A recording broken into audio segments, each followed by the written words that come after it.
Vamos a continuar nuestra sesión de la mañana. Señor Horta, en representación de la demandada. Muchas gracias, señor presidente.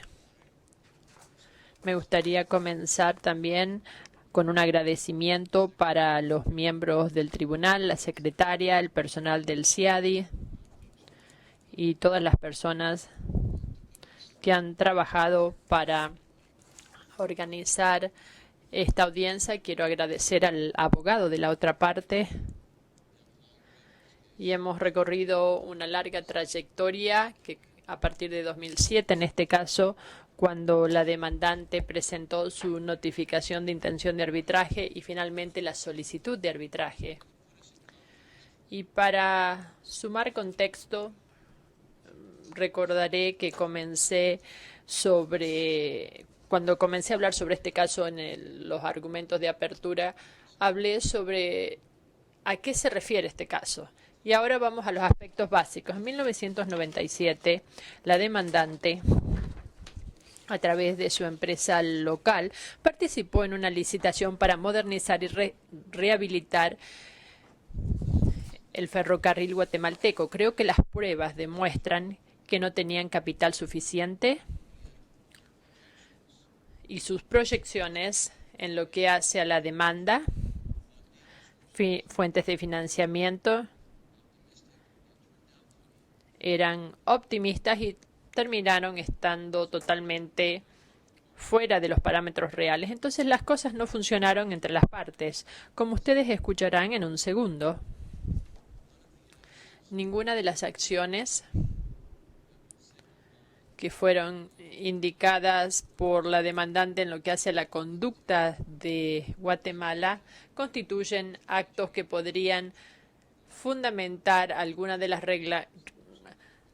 reclamaciones sobre la base del tratado que se han realizado en este caso. Creemos que tenemos pruebas contundentes que así lo demuestran y esperamos también que en el curso de este caso y en los 8 o 9 días de audiencias celebradas, las pruebas ya hayan quedado claras para el tribunal. Ustedes escucharon el testimonio de diversos testigos en el sentido que hay un procedimiento local pendiente en relación con la declaración de lesividad. También escucharon que hay arbitrajes a nivel local sobre muchas de las cuestiones que fueron motivo de la reclamación y el tribunal decidió temprano en el caso que los temas pendientes en el arbitraje local van más allá de los términos establecidos en CAFTA. Finalmente, nosotros sostenemos que la conclusión pertinente a la cual debe llegar este tribunal es que no hubo incumplimiento alguno de Guatemala de sus emprendimientos en relación con el CAFTA y las cuestiones entre las partes pueden y deben resolverse a nivel local.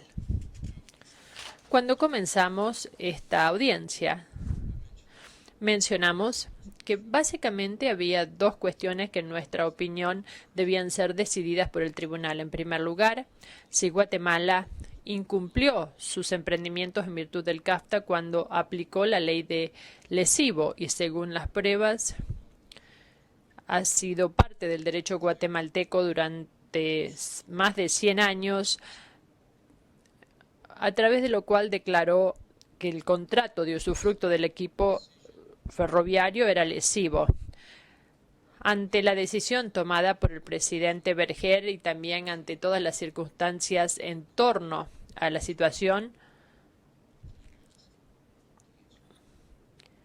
ese es el tema que debe resolver este tribunal, porque finalmente la demandante presentó su caso sobre la base de la expedición de la declaración de lesivo y sus consecuencias. Así es como enmarcaron el caso ante el tribunal desde la perspectiva de la demandante. En contexto, también sostenemos que lo que está ocurriendo aquí, en esencia, es que se le está pidiendo al tribunal que pase a Guatemala la responsabilidad de este emprendimiento comercial arriesgado de la demandante. Y lo decimos porque las pruebas, en nuestra opinión, demuestran que las demandantes en realidad sí comenzaron un emprendimiento comercial muy arriesgado que fracasó mucho antes de la declaración de lesivo. Creemos además que los datos demuestran, las pruebas demuestran que cuando CAFTA entró en vigor y se expidió la declaración de lesivo,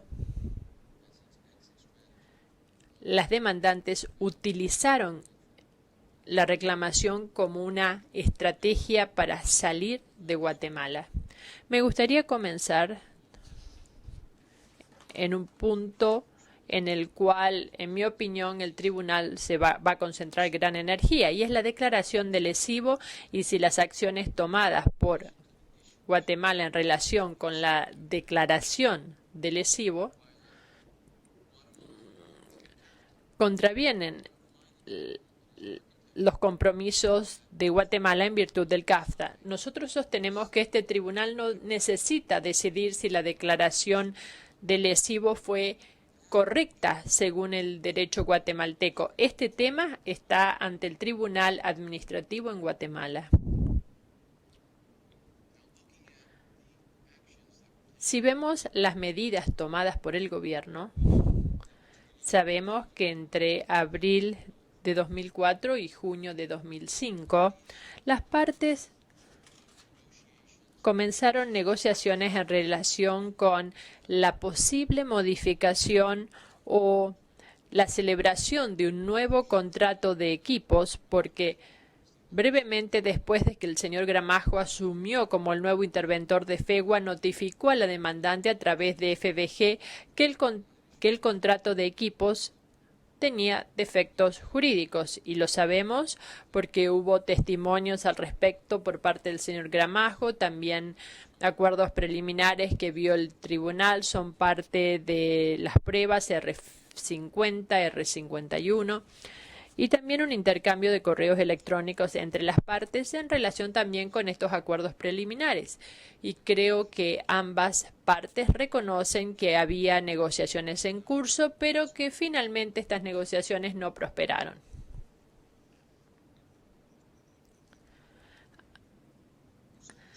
Usted dijo que el tribunal no necesita decidir si el contrato es lesivo, pero usted acepta que también podríamos expedirnos al respecto, ¿verdad? Nosotros sostenemos que ese tema, es decir, si es lesivo o no en virtud del derecho guatemalteco, no es pertinente para los compromisos, para determinar si los compromisos, si se contravinieron los compromisos aceptados en virtud del CAFTA.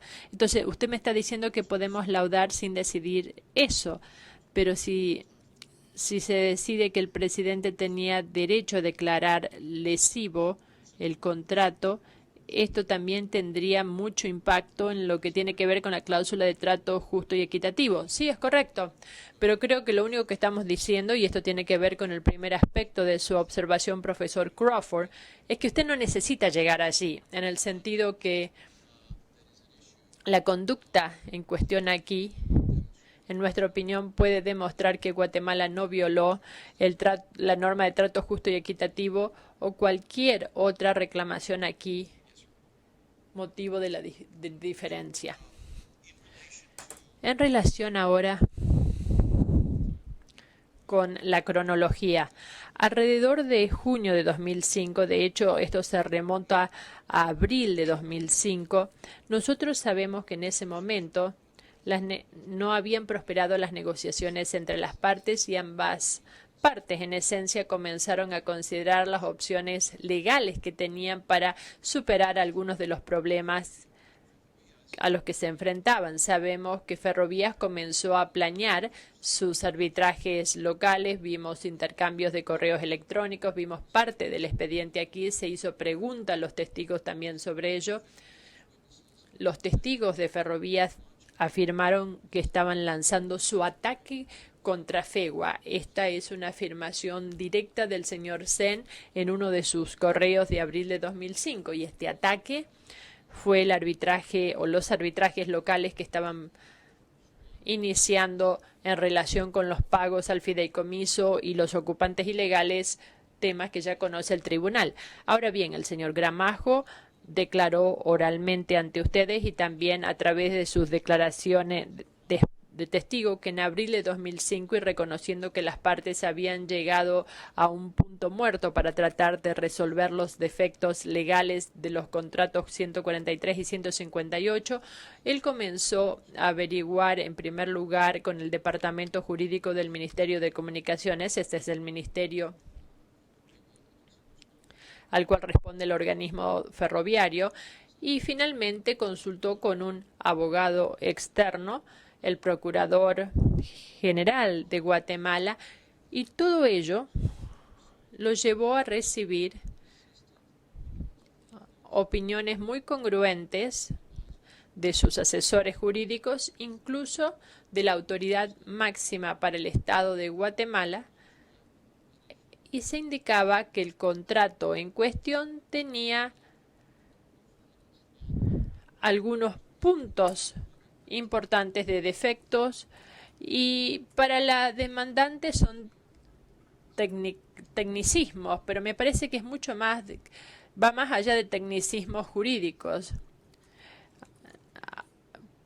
El tema de si se necesitaba o no una licitación pública no es algo técnico, es muy importante para las naciones en desarrollo ofrecer estos contratos, pero observar las reglas tampoco es algo superficial.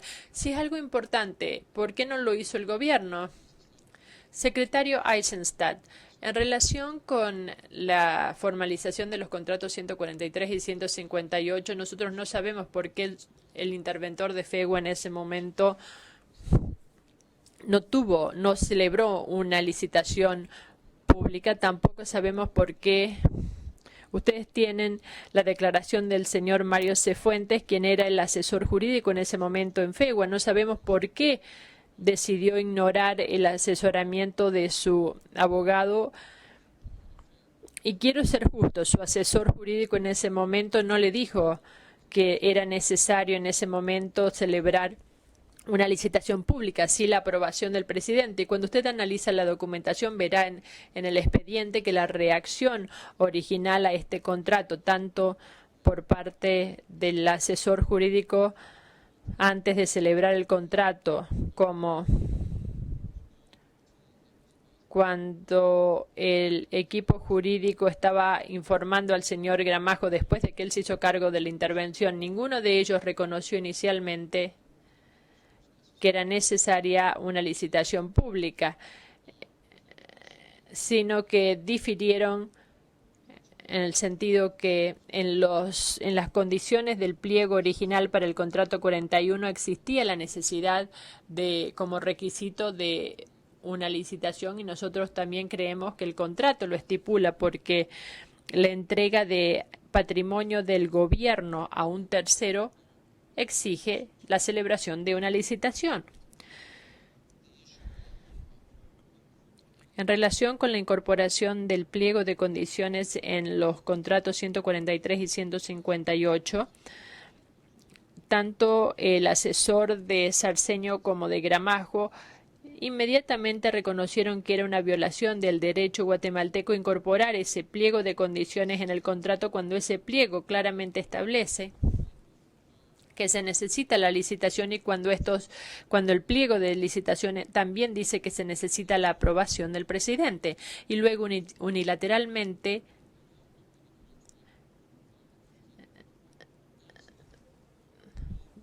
dejar de lado en el contrato la necesidad de aprobación presidencial. Una vez que el doctor Gramajo eleva esto a la consulta con el Procurador General y un abogado externo, se entera allí sobre la necesidad de una licitación para este tipo de contrato, y es algo que no había ocurrido. Entonces, el expediente va a demostrar que esto no es lo que le dijeron a él. Ferrovías tiene derecho a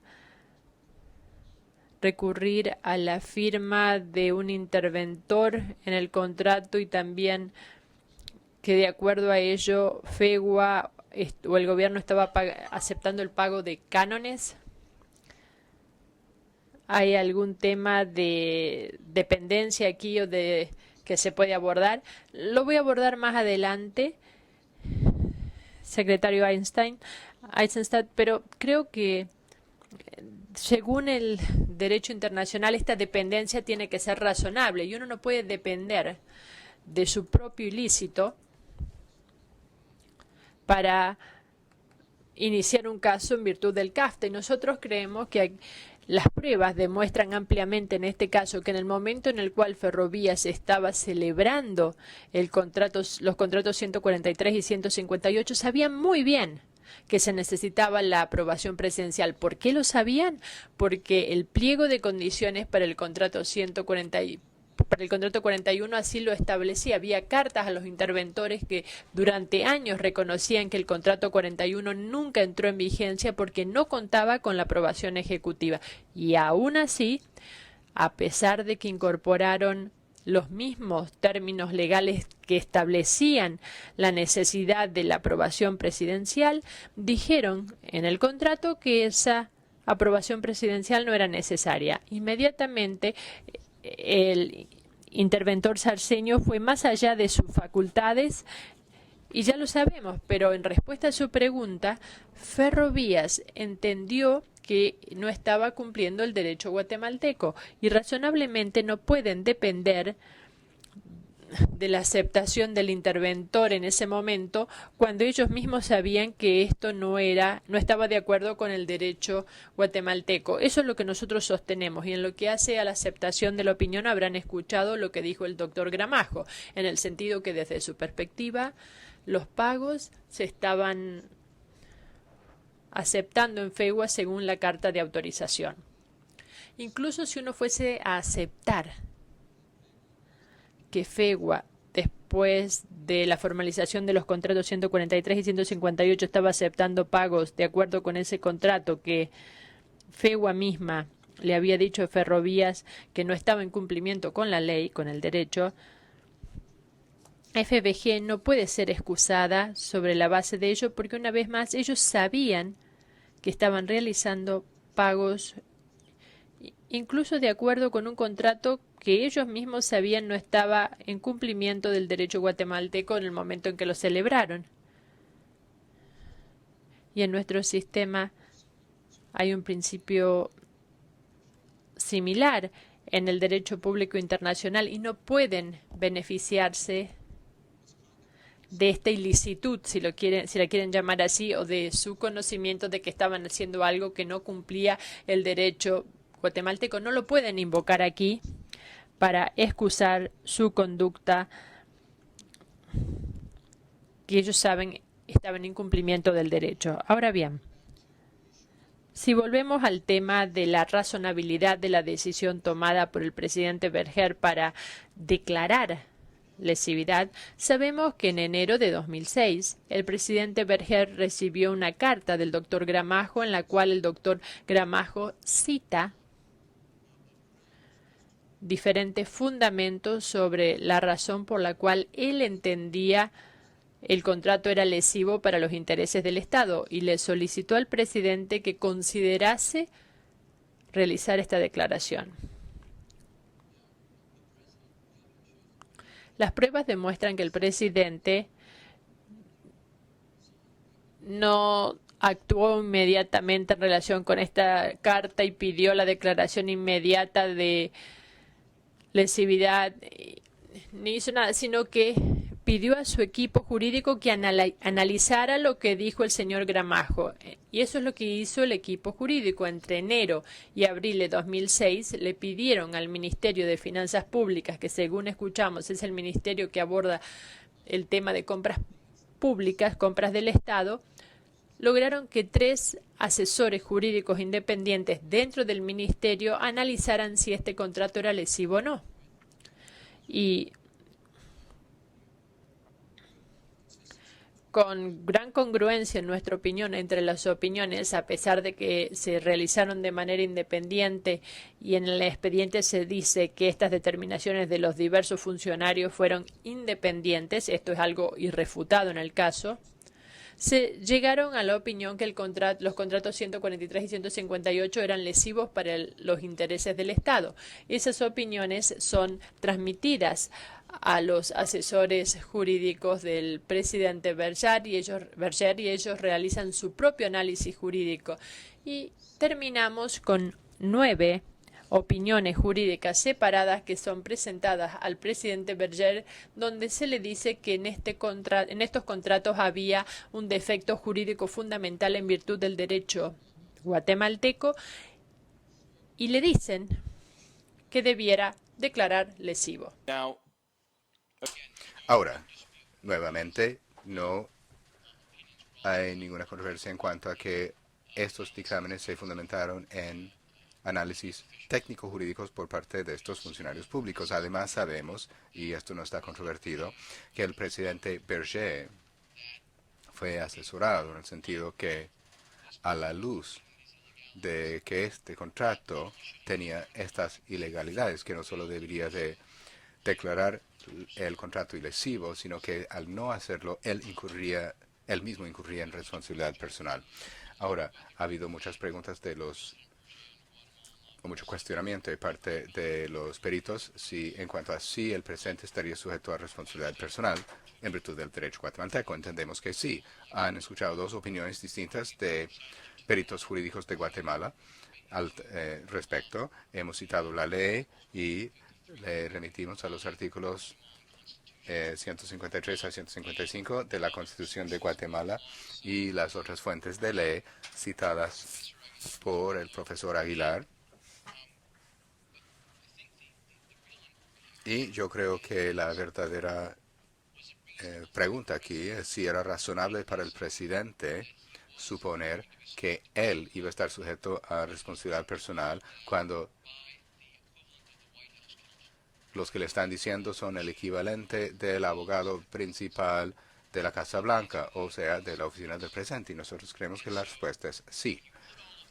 Entonces, si uno considera todos estos elementos en forma conjunta y cuando uno toma en cuenta que ninguno de los otros factores citados aquí por la demandante como el verdadero motivo de la declaración de lesividad estaban en cuestión. Nada de esto estaba en cuestión. Nosotros creemos que la emisión de la declaración de lesividad era razonable o fue razonable y por lo tanto creemos que no hay ninguna violación del Tratado de Libre Comercio, el CAFTA.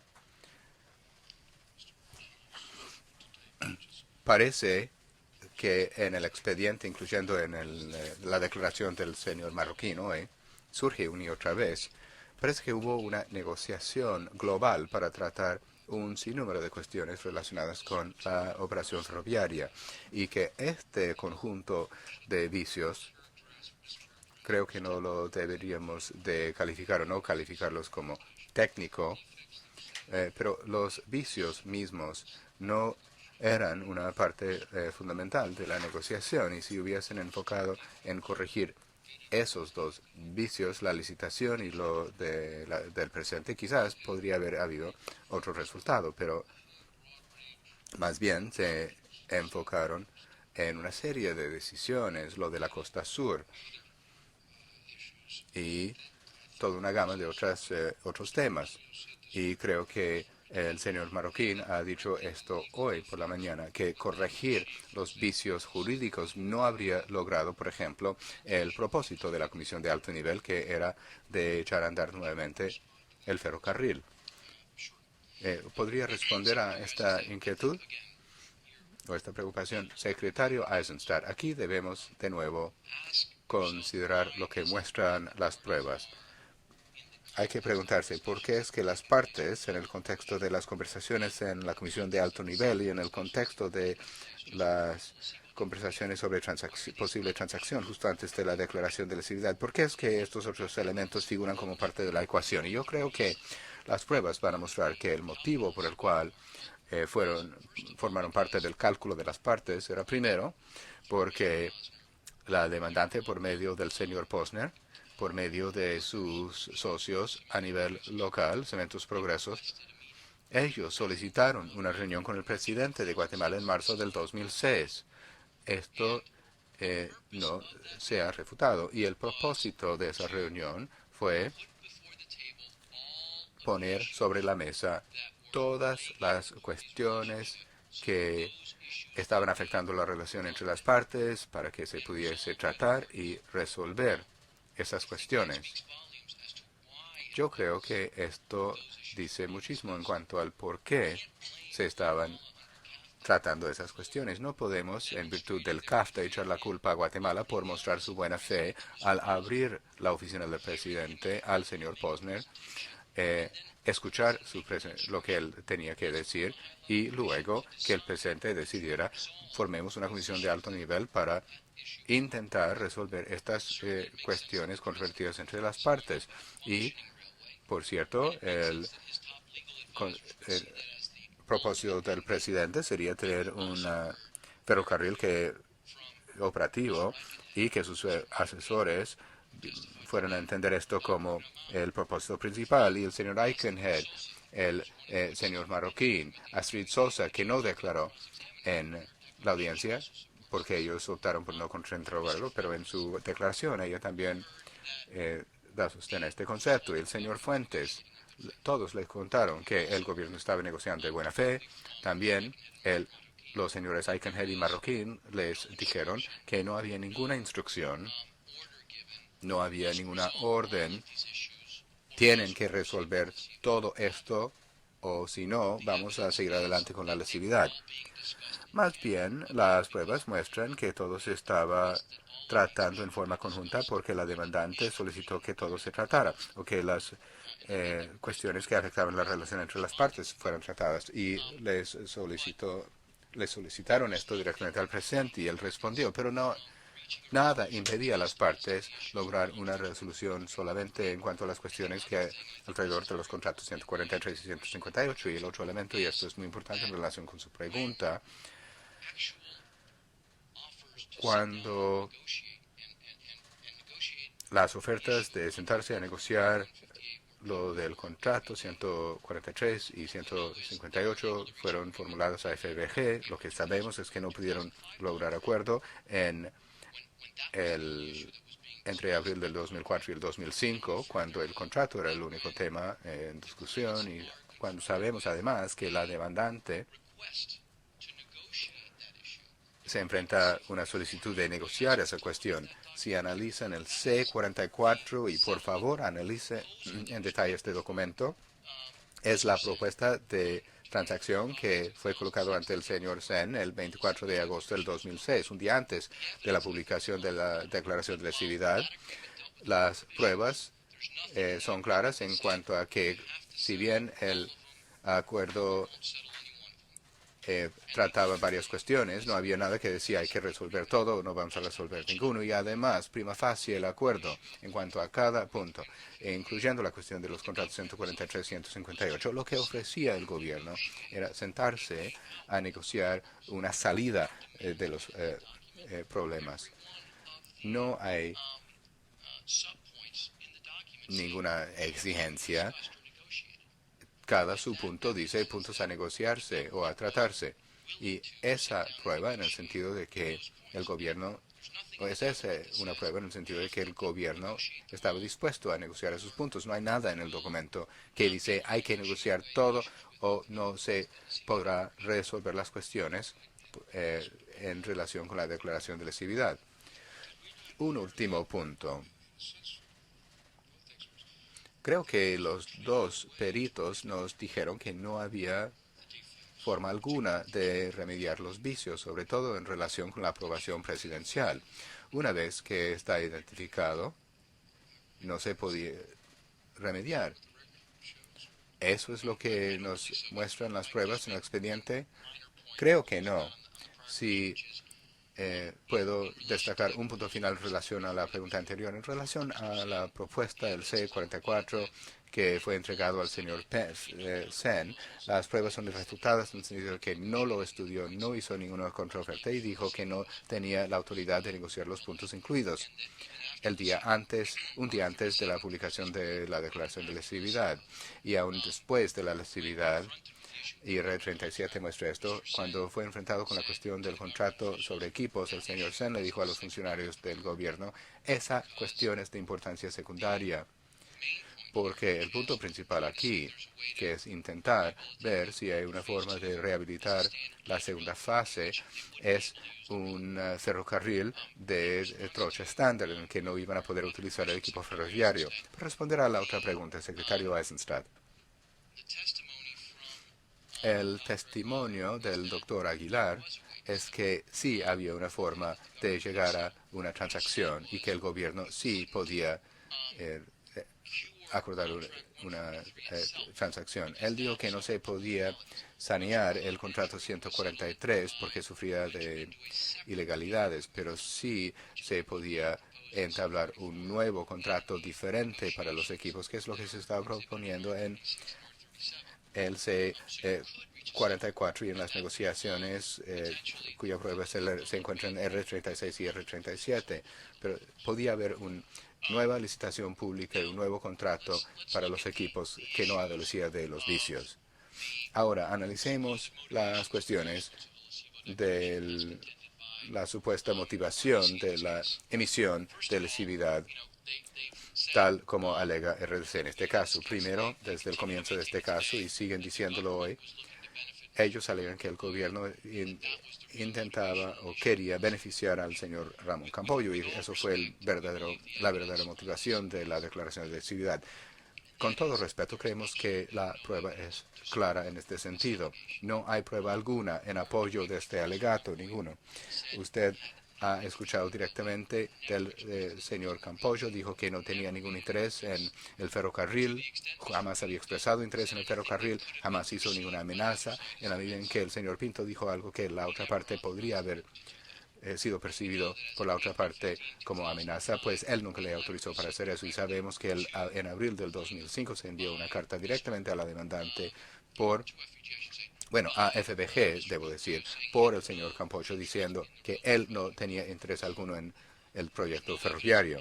No hay ninguna prueba de ninguna comunicación entre el gobierno y el señor Campoyo, ni ninguna persona de su parte, ni el señor Campoyo, ni nadie de su parte, en relación con el alegato que él quería tomar el usufructo de la vía férrea. Y finalmente sabemos que el señor Campoyo no tiene derecho alguno en el usufructo.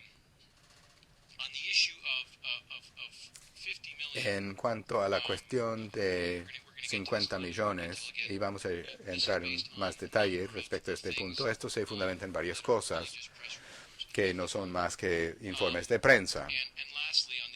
Y finalmente, en cuanto al uso de la declaración de lesividad para obligar a la demandante a renegociar, creo que acabo de tratar ese punto respondiendo a las preguntas del secretario Eisenstadt, y vamos a tratar esto en más detalle.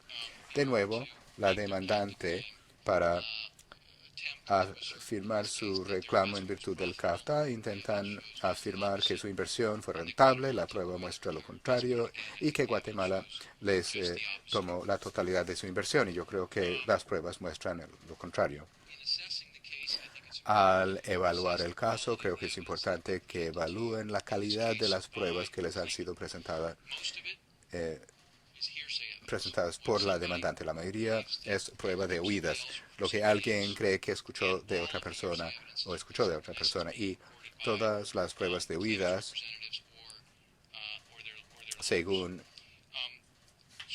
está siendo presentada por la demandante o por sus abogados. Hay grandes saltos inferenciales, escuchamos palabras como azúcar y inversionista privado, y se está pidiendo que lo interprete como el señor Ramón Campoyo. Se le está pidiendo que ustedes concluyan que está claro que eso son referencias al señor Ramón Campoyo. Nosotros decimos que no es el caso, y la mayoría de sus pruebas son de recortes de periódicos. Ahora, la demandante ha hablado de su éxito y cómo eso debe ser aceptado como prueba de lo que habrían hecho en caso de que se les hubiera permitido llevar a cabo su inversión. Y el señor Foster, en su alegato de apertura y hoy también, habló de varias otras operaciones que tenía RDC y dijo que ustedes deberían de suponer que el éxito, en la medida en que había éxito en las otras inversiones ferroviarias, se iba a replicar aquí. Pero lo que se excluyó, y esto se encuentra en el documento R-322, es que el señor Dugan ha admitido que, de hecho, jamás habían implementado un proyecto de este índole antes. Jamás habían intentado revivir un ferrocarril abandonado. Ahora no tienen que contar con lo que nosotros decimos, sino que es el señor Dugan, R-322. En cuanto al señor Campollo, nuevamente, lo que quisiera destacar aquí, y creo que esto es importante, ya he dicho o ya he identificado los vacíos en la prueba, pero sí también les quiero remitir a la prueba directa, porque el señor Foster dijo, respondiendo a una pregunta del profesor Crawford, que la pregunta es si uno quiere acreditar la prueba que han aportado y si quieren acreditar los saltos inferenciales que ustedes quieren que hagan sobre la base de esas pruebas. Y yo les digo que si consideran los documentos que nosotros hemos aportado o que les hemos mostrado, que ellos han aportado en este caso, comunicaciones entre el señor Pinto y el señor Posner o el señor Sen, que los analice en orden cronológico. Los hemos organizado aquí en orden cronológico, y lo que van a ver al estudiarlos uno por uno en orden cronológico es que el señor Pinto no estaba haciendo ninguna amenaza de quitarles el ferrocarril. El señor Pinto, aun si suponen que estaba actuando en nombre del señor Campollo, y nosotros sostenemos que las pruebas no permiten esa conclusión, aun si van a suponer esto, van a ver que el señor Pinto estaba preguntando si FBG iba a proporcionar un servicio ferroviario a la costa sur y estaba pidiendo cotizaciones para el transporte de azúcar para ver si eso podría ser viable.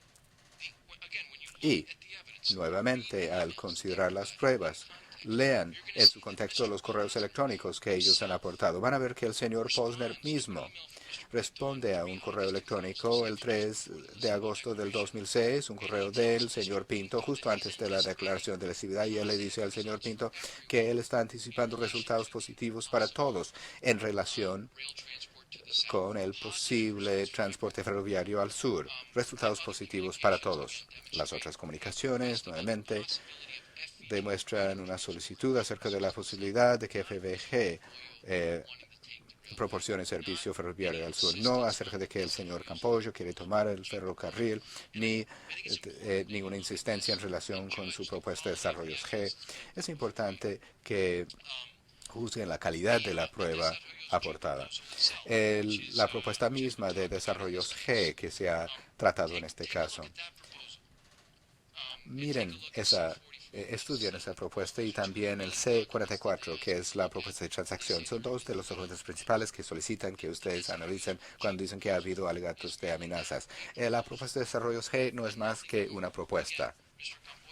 Nuevamente, el señor Campollo dice que no tenía nada que ver con ello, pero aun si fuesen a pensar que sí tenía algo que ver con ella, no es más que una propuesta. Y la prueba muestra que el señor Pinto solicitó una contrapropuesta y FBG optó por no proporcionar tal propuesta. El señor Sen les dijo esto. Así que sus alegatos en cuanto al señor Campollo no son nada. Es su reclamo de conspiración y de intención discriminatoria en relación con la declaración de lesividad, y no hay ningún respaldo en las pruebas. Ahora hay otros indicios de la falta de confiabilidad de las pruebas ante ustedes. Ustedes escucharon al señor Mario Fuentes declarar, y es un testigo ofrecido por la demandante en este caso, que él nunca le dijo a la demandante de ningún supuesto complot de Juan Esteban Perche de tomar o de fabricar ilegalidades para tomar el ferrocarril. ¿Por qué es importante? Porque los señores Sen, Dugan y, creo, Posner les dicen que ellos lo creen porque ellos escucharon esto de los señores Fuentes, Melville y Montano. Bueno, el problema que tienen es que el señor Fuentes negó habiendo hecho ese tipo de declaración a ellos jamás. y eso consta en el expediente, y aquí las citas. Los señores Melville y Montano presentaron declaraciones testimoniales y además ellos también niegan tener cualquier posibilidad de verificar lo que llaman especulación de parte de la demandante, y Juan Esteban Berger les dijo que esto nunca sucedió. Es importante al analizar el resto de las pruebas que ellos han aportado en este caso.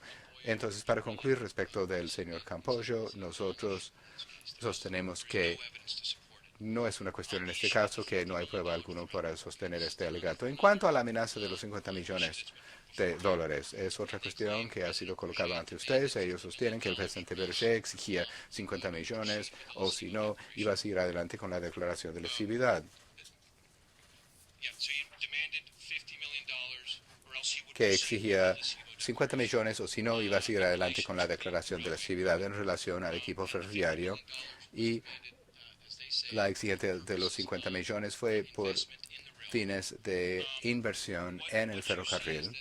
Ahora, lo que ven es que no citan más que recortes periodísticos, y recortes periodísticos que fueron publicados después de la lesividad y que informaban acerca de lo que dijo el presidente Berger, y lo que es aún peor, recortes periodísticos que en sí no son congruentes entre sí no son congruentes en cuanto a lo que dijo o no dijo el presidente Berger. Los recortes periodísticos, cuando los analizan en su contexto, y aquí otra diapositiva que lo hace, algunos dicen que el presidente Berger decía que jamás tenían los 50 millones de dólares que necesitaban para la inversión en el ferrocarril, y algunos dicen lo que dijeron los demandantes, es decir, que necesitaban 50 millones de dólares o si no, iban a seguir adelante con la declaración de lesividad, pero no son pruebas fehacientes. Y lo que no se puede negar es que no hubo una comunicación del gobierno a FBG de que había una solicitud del gobierno de o invertir 50 millones o que se iba a dictar la declaración de lesividad, tal como los testigos les han dicho.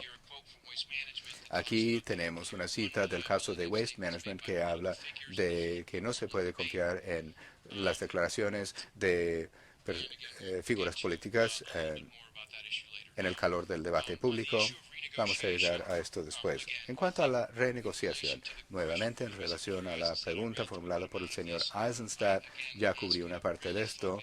Les solicito que enfoquen en el hecho de que el motivo por el cual se estaba hablando de estas cuestiones en forma conjunta es porque la demandante le solicitó al presidente Berger que formara una comisión para resolver todas las cuestiones entre las partes. Y es natural que si eso fuera a suceder, todas las cuestiones iban a estar sobre la mesa. Nuevamente, otros hitos de la prueba. Bueno, la declaración de lesividad, y el señor Marroquín lo dijo nuevamente, cuando la demandante se quejó de esto a comienzos de mayo del 2006, ¿qué hizo el gobierno? Bueno, su negociador principal no sabía de la declaración de lesividad, obviamente no lo podía utilizar como amenaza, él les dijo esto hoy. Además, a los niveles más altos del gobierno, el presidente mismo paró el proceso de lesividad en mayo para que tuvieran tiempo para negociar. Es el contrario de utilizar la declaración de lesividad como mecanismo de amenaza o de presión para renegociar los contratos. Ya hablé de lo que sucedió el 24 de agosto y en ese acuerdo de transacción les solicito que analicen el acuerdo de transacción y el testimonio relacionado con ello. Y finalmente les remito al R36 y R37, sobre todo en R37 verán,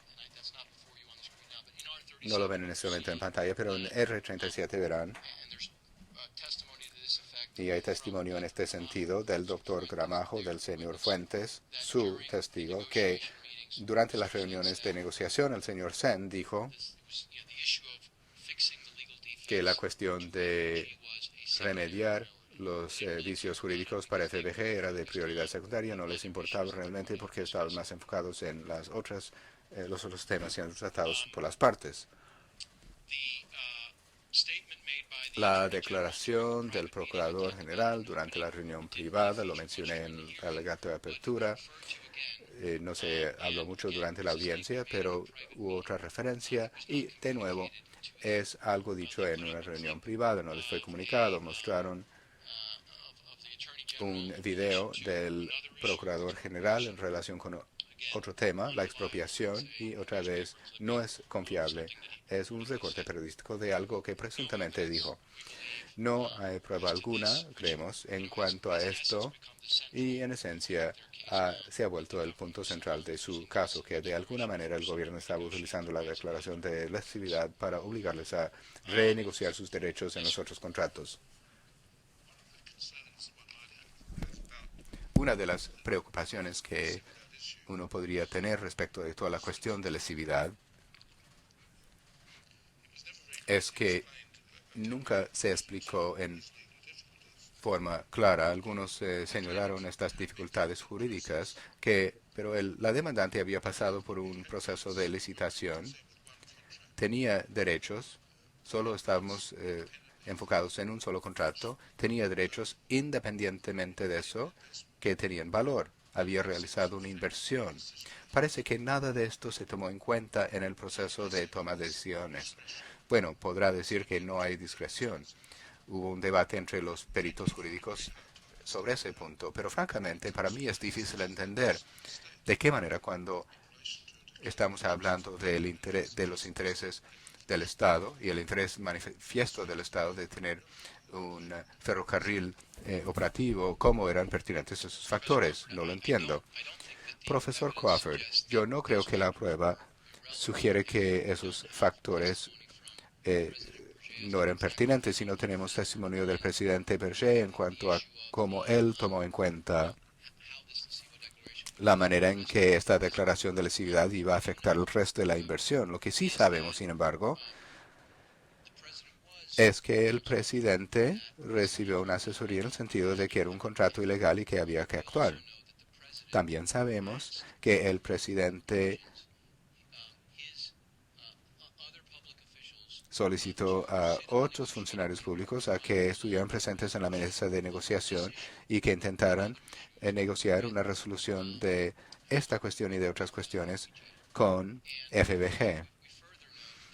Además, sabemos, en términos de la prueba ante el tribunal, que cuando les presentaron una posible resolución de estos temas, la respuesta fue: no tengo autoridad del señor Sen, no hay ninguna contrapropuesta, no hay ninguna declaración del señor Sen en la reunión del 24 de agosto, en el sentido de vamos a dejar de lado los otros temas y solo resolver lo de la lesividad.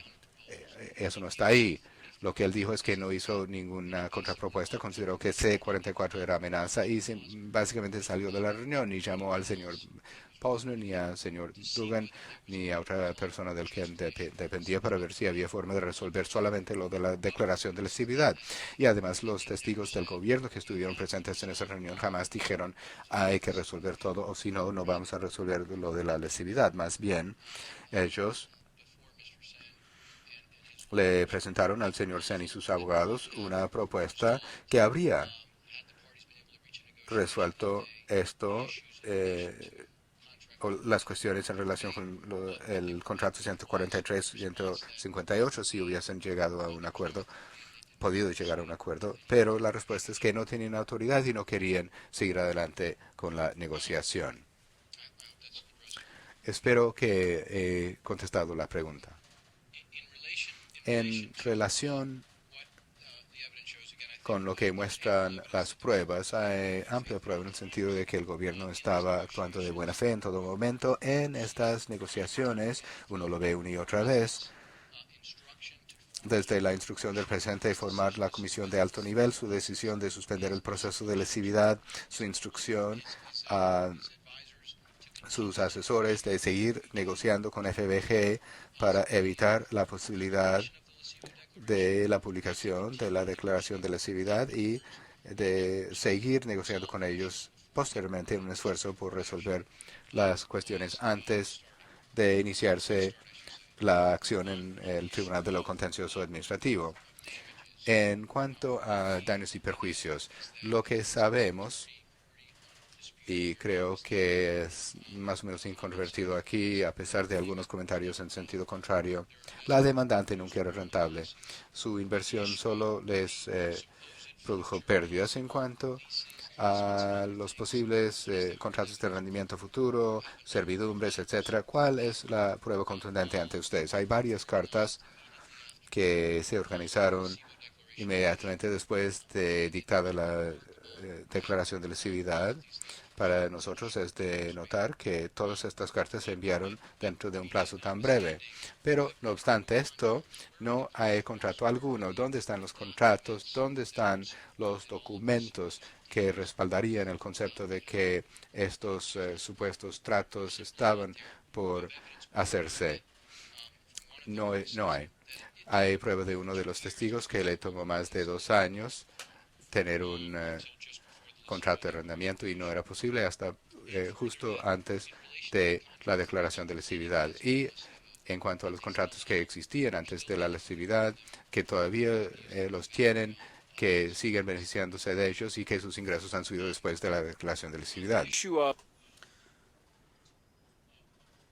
Respecto al tema de lo que en realidad sucedió, creo que tiene que ver con la segunda cuestión que les planteamos aquí. Sabemos que hubo un ferrocarril en situación crítica, independientemente de los esfuerzos realizados por FBG, independiente de cómo uno los quiera calificar, eso no fue eficiente. Cuando estamos procurando que este tribunal, cuando están procurando que les dé unos 60 y tantos millones de dólares en resarcimiento, les están solicitando ellos que le den un retorno anual del 22% en esta inversión fracasada. Eso sobre las bases de las cifras que ellos nos brindan.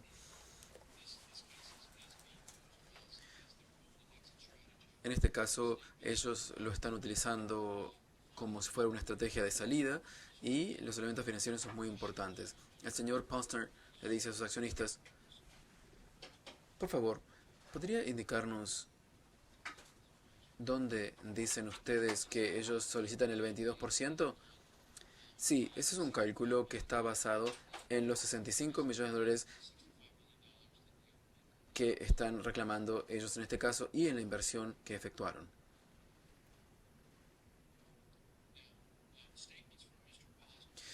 El señor Posner, antes de la declaración de lesividad, le dijo a los accionistas que estaban en una situación difícil, que tienen una situación de flujo de caja negativo y que tenían dificultades en obtener financiamiento.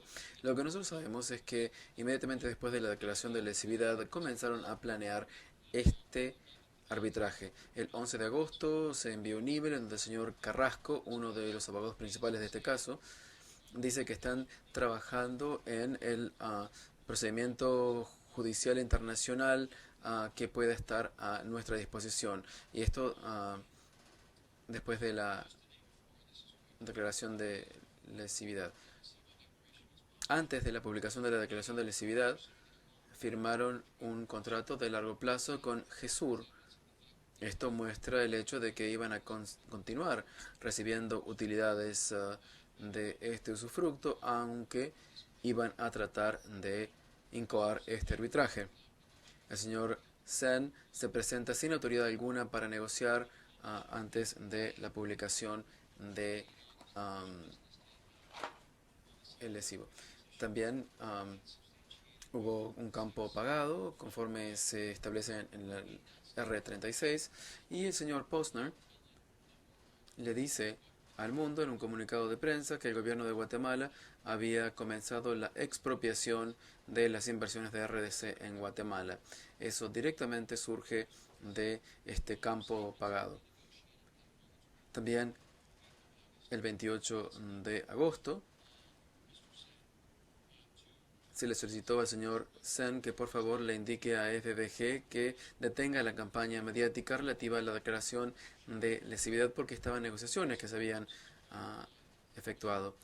Hubo conferencias de prensa por parte de FBG en donde el señor Posner viajó a Guatemala para asistir a estas conferencias de prensa y tenemos allí las declaraciones efectuadas en el acta y tergiversó la declaración de lesividad. Los comentarios del presidente Berger fueron efectuados después de la conferencia de prensa y así lo dice.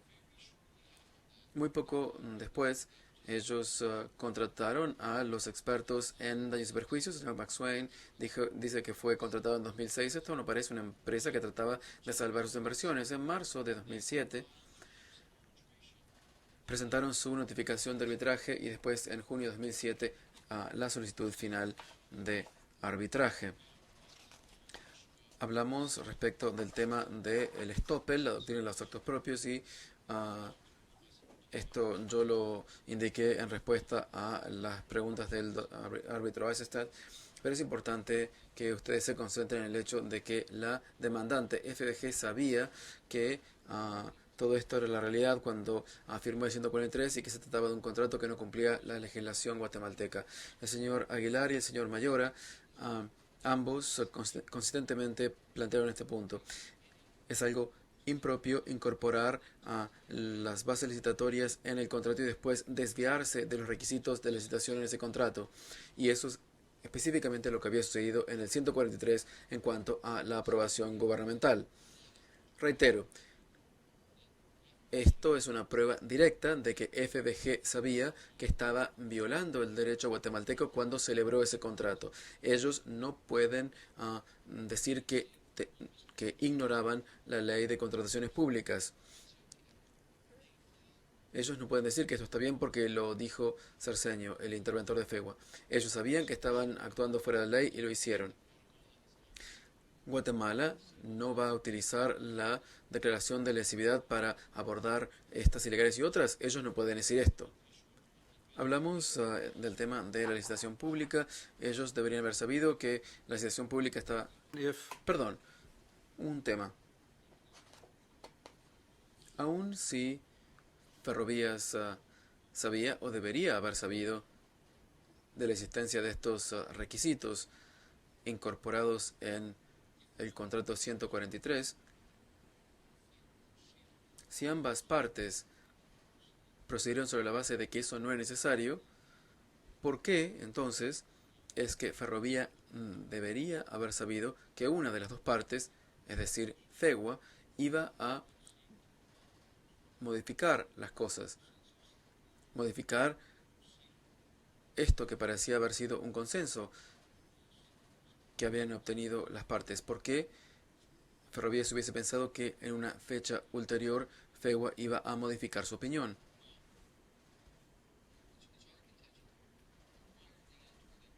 ¿Por qué están ellos celebrando un contrato? Veamos las pruebas. Hasta agosto de 2003, ¿cómo es que ellos utilizaban el equipo ferroviario? Lo utilizaban sobre la base de estas autorizaciones mediante cartas que habían sido intercambiadas con el interventor, y estas pruebas están irrefutadas. ¿Qué estaban pagando ellos por el uso del equipo ferroviario hasta 2003? Nada. Tenían estas autorizaciones por cartas diciendo, y ellos las propusieron. Y el señor Aguilar lo dijo. Propusieron estas autorizaciones por cartas 17 días después de que el contrato 41 entró en vigor, cuando sabían que, por lo menos, se iba a necesitar un poco de tiempo para obtener la aprobación gubernamental y que el contrato no iba a entrar en vigor sino hasta 30 días después de la obtención de la aprobación. Esto lo dice el artículo 6 del 41 y también en las bases licitatorias. Ellos no deberían haber solicitado el uso del equipo mediante las cartas de autorización y utilizaron durante 4 años el equipo sin pagar por él. Así que esto es importante. Unos meses después, 3 meses después de la finalización del gobierno anterior, celebraron arrendamientos con fechas anteriores con el interventor para poder efectuar los pagos del uso del equipo por esos 4 años en donde no habían hecho ningún pago por el equipo. Celebraron esos acuerdos e inmediatamente los extinguieron y celebraron este otro acuerdo. A la luz de todo esto y a la luz del hecho de que ellos tenían conocimiento de que este requisito era necesario, estaban operando en virtud de estas cartas de autorización durante 4 años, bueno, no pueden beneficiarse de esa conducta en este ámbito de la reclamación en virtud del CAFTA. Secretario, hace hasta unos meses después, unos pocos meses después, incluso el señor Sen dijo inmediatamente, y lo sabemos y esto está irrefutado aquí, en marzo de 2004 o abril de 2004, es decir, 3 meses o 4 meses, 5 meses después de la modificación del 41, le presentaron al nuevo interventor una solicitud, y esto es conjetura simplemente. La razón por la cual se firmó este contrato en ese momento es que había un nuevo gobierno que iba a ingresar al poder y querían la autorización para el uso del equipo. Eso es una conjetura mía sobre la base de los hechos. Lo que sucede es que presentaron una solicitud para el uso del equipo para el nuevo, y la presentaron ante el nuevo interventor, y esto quedó irrefutado, y el nuevo interventor dice, tengo que denegar la solicitud, vea el dictamen adjunto. Y una de las cosas que decía el dictamen adjunto es que no había aprobación del Ejecutivo. No creo que sea razonable de parte de ellos basarse en esta aceptación del contrato por parte del interventor a la luz de lo que ellos hicieron en los 4 años anteriores y también cuando el nuevo interventor les dijo que ese contrato es ilegal.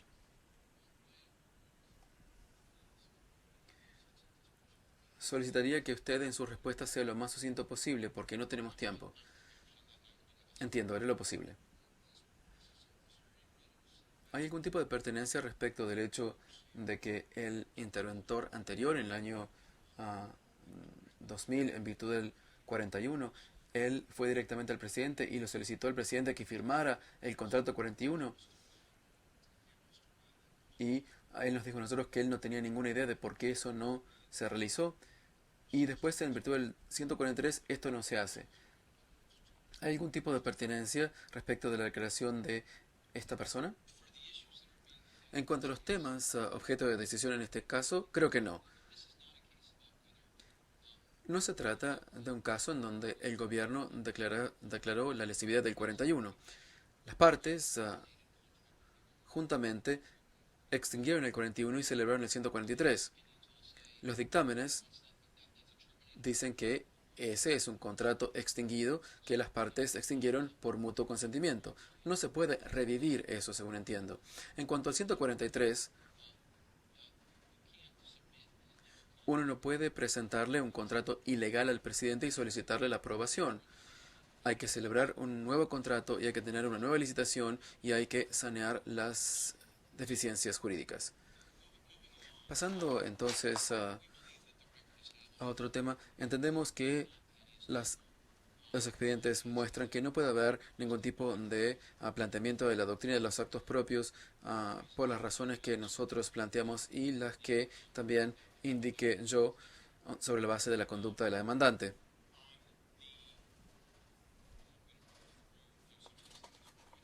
Aquí tenemos puntos que yo ya he planteado ante el tribunal. La demandante reconoce, después de que se le informó que el contrato estaba viciado, y se lo dijo inmediatamente el interventor, ellos sabían que este contrato tenía esos vicios y le solicitaron al Ministerio de Comunicaciones que reconociera el contrato y le dijeron que estaban en negociaciones para celebrar un nuevo contrato. Ellos sabían en ese momento que el gobierno no iba a aceptar el contrato y ellos plantearon un argumento diferente aquí a efectos de este litigio. Estoy basándome en el documento R9. Hablé ya del tema de la decisión presidencial y que era una decisión razonable, y les quiero indicar a ustedes que los argumentos de la demandante han cambiado. Fíjense el comunicado de prensa lanzado por la demandante, que está más cerca de la fecha de declaración de lesividad. Se habló allí de retirar los procesos de arbitraje local, también de apropiarse de la inversión de la demandante sin pago, también darle al usufructo a intereses privados. Nosotros suponemos que por intereses privados se refieren al señor Campoyo, aunque ellos no lo nombran. Pero después, cuando llegan al memorial del fondo, comienzan a hablar de la declaración de lesividad como un instrumento de amenaza para renegociar contratos. En ese momento, con el beneficio de la asesoría letrada, ellos ponen una teoría diferente. En la réplica, nosotros escuchamos hablar por primera vez de este tema de los 50 millones. Creo que esto es algo bastante notable respecto de lo que ellos en realidad pensaban. Otro tema que queremos señalar tiene que ver con la cifra que ellos reclamaron en este caso. Esto ha sido bastante congruente y creemos que es una coincidencia notable que en la notificación de arbitraje procuraron 65 millones, 50 y 15, o sea, 50 millones en lucro cesante y 15 en pérdida de inversiones. Y el señor Thompson dijo que no había participado en nada en la elaboración de estas cifras. Sin embargo, los peritos en el día de hoy llegan a las mismas cifras, más o menos 65 millones de dólares. Quería también plantear una cuestión de carácter jurídico que es importante. Este tribunal ya ha decidido que los temas relativos a los invasores ilegales y el hecho de desalojar a los invasores son temas que no tienen que ver con la responsabilidad en este caso. Nosotros queremos acelerar ese punto aquí porque se ha hablado muchísimo respecto de la conducta anterior a la declaración de lesividad por parte del gobierno aquí. Reconocemos que en los laudos se puede examinar ese tema desde el punto de vista contextual, pero vamos a respetar las doctrinas de ratione temporis y no se puede basar el tribunal en conductas del gobierno, en acciones previas al CAFTA para entender que hubo responsabilidad del gobierno después de la entrada en vigor del CAFTA.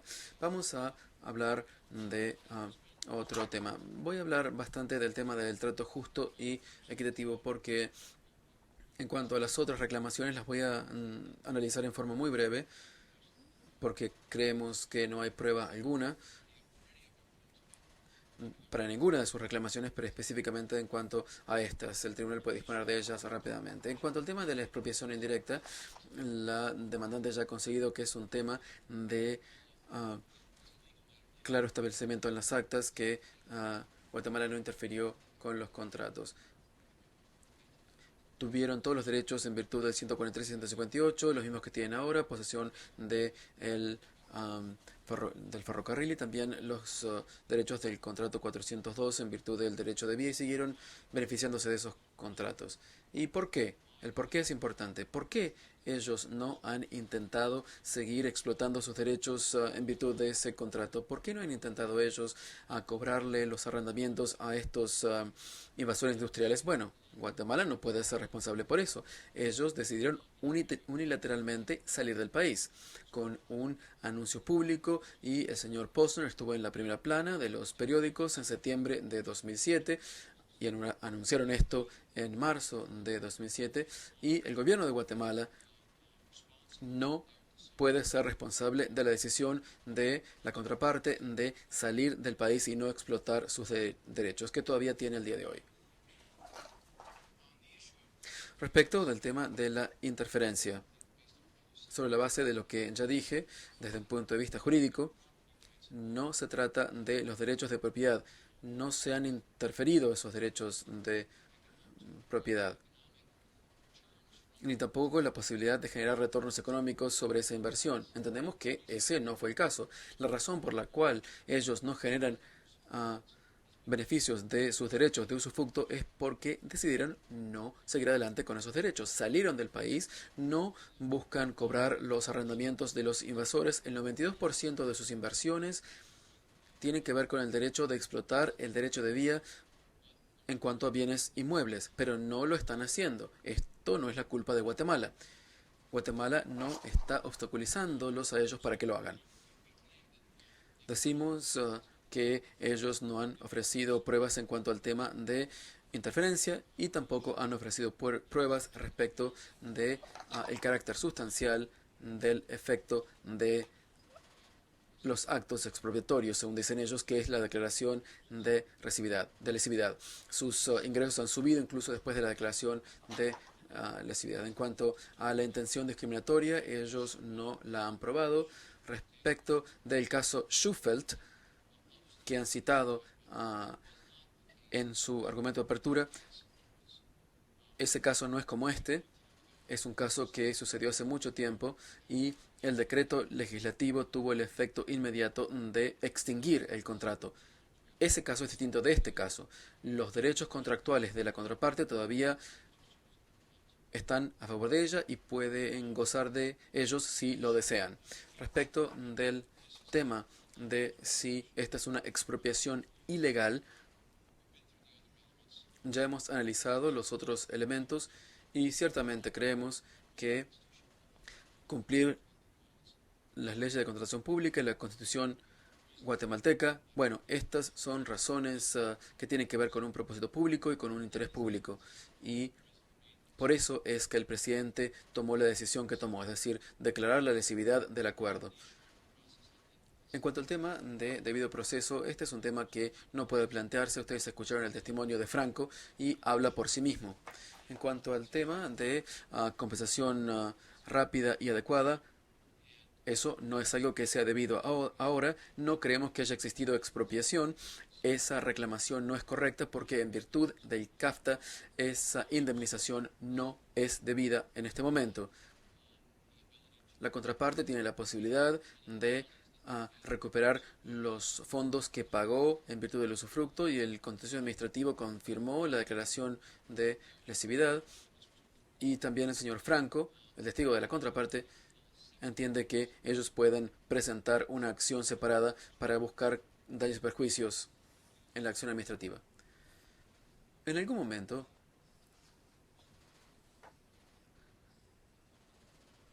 el Tribunal Administrativo podría decidir que no va a haber sentencia, entonces debería existir esta compensación rápida y adecuada. Supongo que eso es posible, pero ni siquiera hemos llegado a ese punto. Las pruebas muestran que el cierre de los procedimientos fue en 2010. Así que han estado esperando una sentencia más o menos por el transcurso de un año. No es poco común que un tribunal del CIADI tome un año para dictar su decisión. Específicamente, cuando se trata de solicitudes del gobierno para que se tome una decisión. Así que no debe darse ningún tipo de peso a eso. En cuanto al tema de trato justo y equitativo, bueno, voy a hablar un poquito respecto de esto. Y quiero entonces resaltar otra vez el hecho de que este es el primer tribunal que va a tomar una decisión respecto de cuál es el criterio del trato justo y equitativo en virtud del CAFTA. Ambas partes están de acuerdo que el derecho consuetudinario internacional existe, pero no están de acuerdo en cuanto a lo que significa esto. Este es un tema que tiene que con el que tiene que lidiar este tribunal. Este criterio no puede ser lo que ha indicado la demandante. No puede ser cualquier cosa que uno encuentre en un laudo arbitral, porque ese laudo arbitral, bueno, para que sea relevante en este caso, el tribunal arbitral tiene que haber estado aplicando el derecho constitucional internacional y el estándar mínimo de tratamiento en virtud de dicho derecho. La demandante citó varios laudos que no presentan esa situación. Pensamos que los criterios que han planteado en ese caso no deben ser utilizados aquí. El criterio en virtud del 10.5 y en su anexo 10b dice que las partes del CAFTA, al solicitar a los tribunales que apliquen el derecho constitucional internacional tiene que ser algo que surja de una práctica general y congruente de los estados y que sigan debido a un sentido de obligación jurídica. Esto no tiene que ver con laudos arbitrales que citen criterios autónomos. Se trata de algo que tiene que ser establecido por la demandante. Y el caso Glamis Gold, el caso UPS y otros casos que le brindamos al tribunal son aquellos que muestran los criterios correctos. No pueden entonces mirarse criterios autónomos para establecer el trato justo y equitativo en virtud de ese tratado. En el caso de el estándar mínimo de tratamiento, les planteamos que existe el caso Cargill, y ese es el que tendría que aplicarse. Se lo citamos aquí, es el RL 175, párrafo 296. La conducta es una conducta totalmente injusta, poco idiosincrática, arbitraria, que va más allá de una aplicación cuestionable o incongruente de una política o procedimiento administrativa o legal. Se trata de el criterio planteado en el caso Cargill. Se trata de una conducta tan inesperada que tiene que ser un repudio consternante del propósito de una política. Así que la situación de la inversión de ellos no cumple este criterio. También hablamos del caso S. D. Myers. El tribunal no debe dudar del poder decisorio del gobierno y el criterio es un criterio bastante estricto cuando se aplica. Y aquí a ustedes se les está pidiendo que duden de una decisión que tomó el presidente, el funcionario más importante de Guatemala. Este es el criterio y pensamos que conforme se aplica dicho criterio, nosotros decimos que no lo hemos violado. Una decisión del presidente, el presidente actuó como protección del interés público, porque si no tendría responsabilidades civiles personales, al menos eso es lo que se le informó, y esto por supuesto no establece una violación del trato justo y equitativo en virtud del CAFTA. En cuanto a los criterios planteados por la demandante, entendemos que nosotros cumplimos con los criterios aplicados, pero si ustedes juzgan la conducta de Guatemala sobre la base planteada por los criterios de la demandante, nosotros creemos que las pruebas muestran que nosotros no hemos violado ninguno de esos criterios. Dado que no tenemos más tiempo, yo no voy a plantear todos estos elementos de prueba que les queremos presentar. Todos nuestros argumentos están basados en citas en cuanto a las alegaciones en este caso. Y nuevamente no ha habido violación del debido proceso ni tampoco conducta arbitraria por parte del gobierno respecto del dictado de la declaración de lesividad.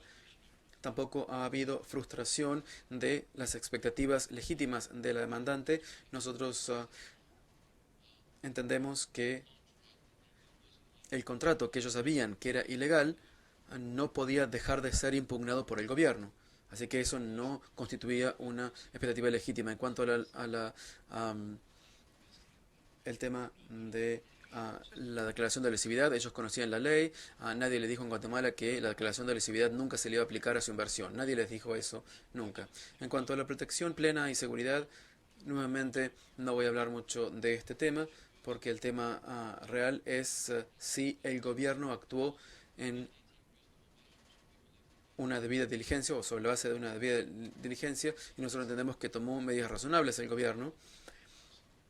Lo que ha planteado el gobierno es simplemente plantear algunas instancias en donde, según ellos, Guatemala no actuó con la expedición que debería haber actuado. Eso no constituye una violación de la protección plena en virtud del CAFTA. Ni siquiera se le acerca, según entendemos nosotros. En cuanto al tema de los invasores, brevemente, quería resaltar lo que dijimos durante la audiencia y nuestro argumento de inicio. No hay prueba alguna, creemos, pruebas creíbles y confiables en que estuvieran allí ellos, o la razón por la cual ellos estaban allí antes o después de la declaración de lesividad. Ninguno de los invasores industriales decidieron invadir el derecho de vía cuando la demandante dijo que iban a dejar el país. Todas las imágenes que ellos les presentaron eran de 2009 a 2011, es decir, 2 años después de que la demandante le dijo públicamente a todo Guatemala que se iba a retirar del país y volver a Pittsburgh. Así que no hubo violación de el criterio de protección plena y seguridad. En cuanto al trato nacional, creo que eso es algo que se puede disponer muy fácilmente. Se trata de otro ferrocarril, no es el mismo tipo de línea de negocios. El señor Campollo se encuentra en circunstancias similares y tampoco no se puede probar que el señor Campollo estuvo en circunstancias similares ni que recibió un trato menos favorable. Las pruebas ante este tribunal muestran las cosas muy claramente y quiero recordarles el contexto en el que ustedes van a tener que brindar a la demandante 65 millones de dólares. Efectuaron una inversión, solamente restauraron una fase y pudieron brindar contratos de derecho de vida muy limitados en el ámbito inmobiliario. Esto está irrefutado y solamente tuvieron pérdidas desde el día 1 hasta el día que dejaron el país. Solamente pérdidas. A pesar de que le están pidiendo a ustedes 65 millones de dólares y una vez más destacamos las coincidencias notorias entre las cifras que buscaron desde el primer día y las cifras que validaron para ellos, los expertos llegaron de manera notoria a la misma cifra a la que ellos habían llegado antes de contratarlos. El entorno al momento de la declaración de lesividad era una empresa que solamente producía pérdidas, un problema enorme en relación con la construcción de la fase número 2, no podían obtener el financiamiento y las pruebas son indiscutibles, que como mínimo necesitarían al menos 100 millones de dólares para construir la fase 2 y los cálculos son mucho más altos. En el documento 222 el señor Dagan calcula 100 millones de dólares. Pero la pregunta es si un comprador estaría dispuesto a pagar a un vendedor algo por todo esto. En la situación de quiebra se le pidió a los accionistas contribuciones de capital anuales. Se invocó a Warren Buffett. ¿Qué es lo que pagaría Warren Buffett por esta inversión el día de la declaración de lesivo? Y la respuesta es nada.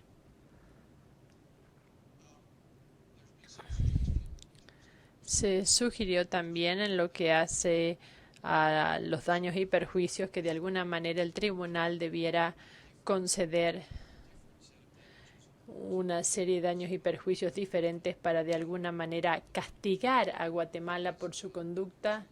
Yo me doy cuenta que el tribunal dijo, para que conste en acta, que según CAFTA esto no es permitido, pero los expertos de la demandante están buscando exactamente eso sobre la base de su declaración en este caso. En relación con el futuro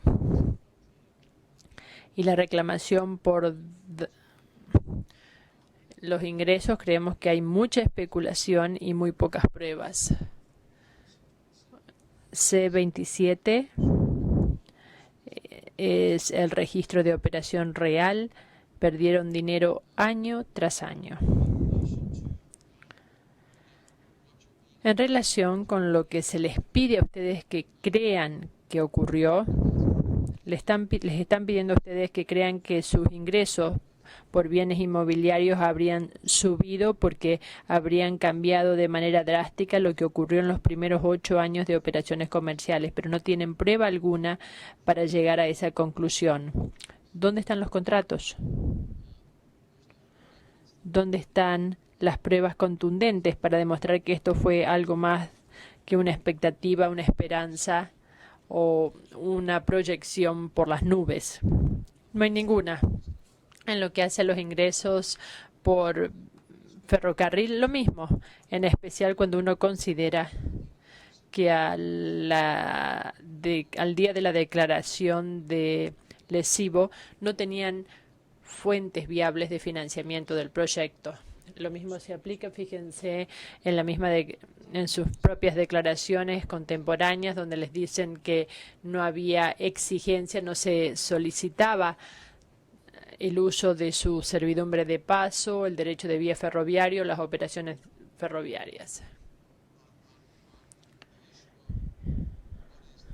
En lo que hace al valor justo de mercado de su inversión, no creemos que hayan probado que sea algo más que un valor negativo. Citan mucho a muchos de estos ocupantes ilegales, yo ya hablé sobre ellos, les enviaron fotografías. Ustedes se preguntarán por qué mantengo mi objeción en lo que hace a la autenticidad de algunos de ellos.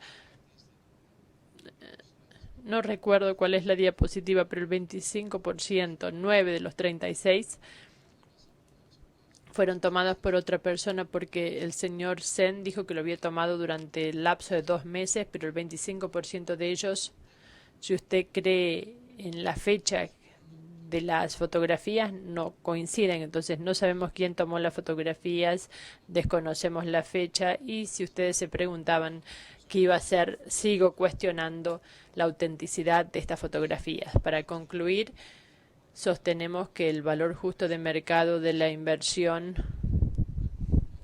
proyectada correctamente por el Dr. Spiller al momento de la declaración de lesividad tenían un valor negativo de 2,9 millones de dólares y como resultado, cuando uno juzga lo que pagaría un comprador a un vendedor por esa inversión, por ese activo en ese periodo de tiempo, la respuesta es 0 y las demandantes no probaron lo contrario. En 10 segundos les voy a contar sobre nuestro petitorio de reparación. Hemos probado que no se probó el caso por ninguna de las violaciones del CAFTA, con lo cual creemos que se debe determinar que Guatemala no contravino CAFTA y se debe también laudar que serán pagados los costos de los letrados y de esta defensa, y si ustedes laudan y deciden que debe pagarse algún daño y perjuicio, creemos que esto debe ser sobre la base de la renuncia de todo derecho contractual. Esto fue lo que mencionó la pregunta que le hizo el profesor Crawford al señor Foster al final de su presentación. Yo creo que inesperadamente hemos llegado al final de este argumento, pero una vez más creemos que la cifra, si es que ustedes llegasen a la etapa de daños y perjuicios, sería de 0, y los remitimos al caso de Bywater Gulf, donde hubo una situación similar en relación con ese caso. Allí se determinó que había responsabilidad, pero el valor justo de mercado en ese caso al momento de la supuesta violación fue negativo, con lo cual se concedió 0. Una vez más, creemos que no se determinó ninguna contravención del CAFTA, pero si ustedes creen que hubo contravención, ese es el punto ese es el caso que ustedes deben utilizar como referencia. Les agradezco el tiempo dedicado esta mañana. Vamos a tener un receso y nos volvemos a reunir a las 2:15. Disfruten el almuerzo. Gracias, señor presidente.